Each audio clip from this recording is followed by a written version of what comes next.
This week at NASA.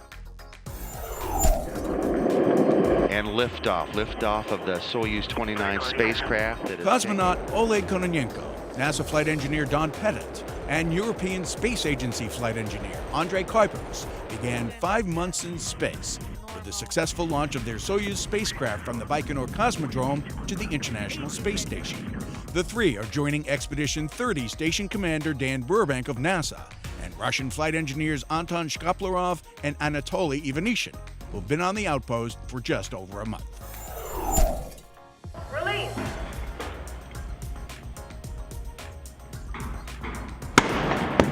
Members of the news media were at the Langley Research Center's Hydro Impact Basin to watch the final water landing test of the year of the Orion crew capsule. Testing began this summer to certify the Orion spacecraft for water landings. Orion will carry astronauts deeper into space than ever before. And NASA conducted its latest test firing of the J2X rocket engine.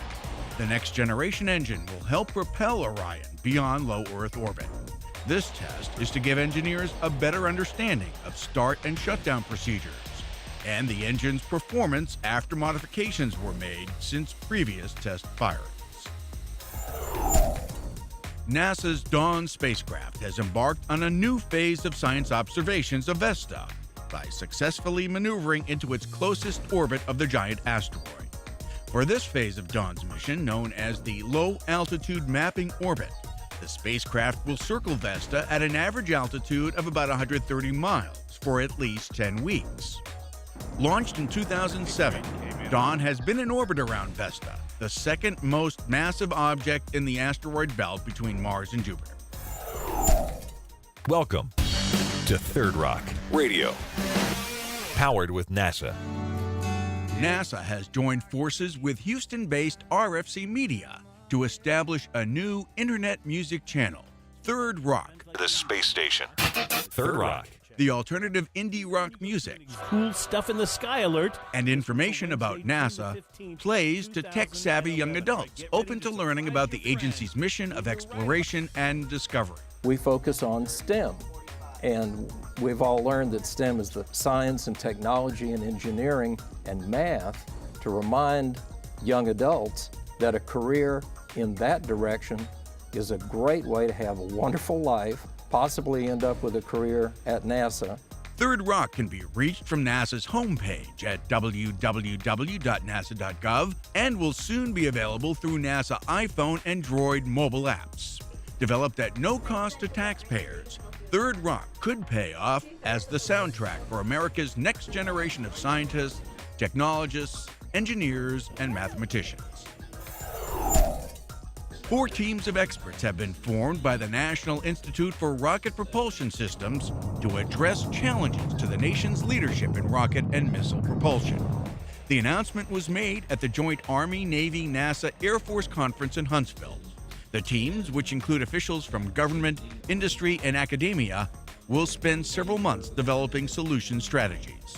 The reason it's so critical is because propulsion underlies so much of what NASA does in terms of getting our systems up into space. It's also such a key element of our nation's strategic defense capabilities. And we draw on a common industrial base that, although we do different things with it, DoD and NASA really share an industrial base, and health is important to DoD accomplishing their mission and for NASA to be able to accomplish our missions.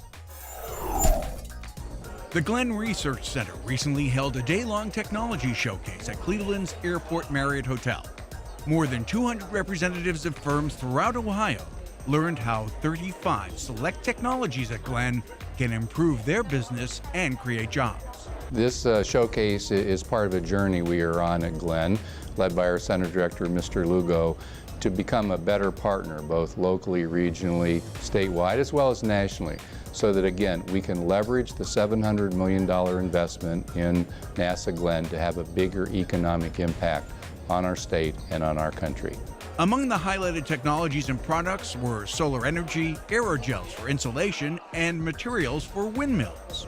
Glenn wants new private sector partners who can develop jobs in science and technology to keep young Ohioans from looking elsewhere for work. The high-fidelity Space Shuttle model on display at the NASA Kennedy Space Center Visitor Complex in Florida is making its way to a new home in Texas. The Space Shuttle model was part of a display at the Visitor Complex that also included an external fuel tank and 2 solid rocket boosters. The model, mounted on a transporter, made an approximately 5-hour, 6-mile trek from the Visitor Complex to NASA Kennedy Space Center's Launch Complex 39 turn basin. When it leaves Kennedy via barge in a few months, the model will be put on display at NASA Johnson Space Center's Visitor Center, Space Center Houston. The model's departure from Kennedy Space Center Visitor Complex clears the way for construction to start next year on a new facility to display Space Shuttle Atlantis in 2013. Is a different way. When we put it on the motion. Captain Chesley Sully Sullenberger recently visited the Vertical Motion Simulator at the Ames Research Center. Sullenberger, an airline safety expert, is best known as the pilot who safely landed U.S. Airways Flight 1549 in New York City's Hudson River in January 2009, after losing power to both engines 6 minutes after takeoff from LaGuardia Airport. On the visit to Ames, Sullenberger practiced space shuttle landings in the simulator and was briefed by VMS staff about how the facility is contributing to aviation and space travel safety. The 2011 Mississippi Championship First LEGO League Tournament was recently held in Hattiesburg. The tournament, sponsored by NASA, marked the 10th year of First LEGO League activity in Mississippi. About 500 elementary and middle school students participated in this year's competition focused on food safety. The teams built, tested, and programmed an autonomous robot to solve a set of food safety missions. As they do each year, volunteers from the Stennis Space Center's Office of Education again served as mentors, referees, and other tournament staff.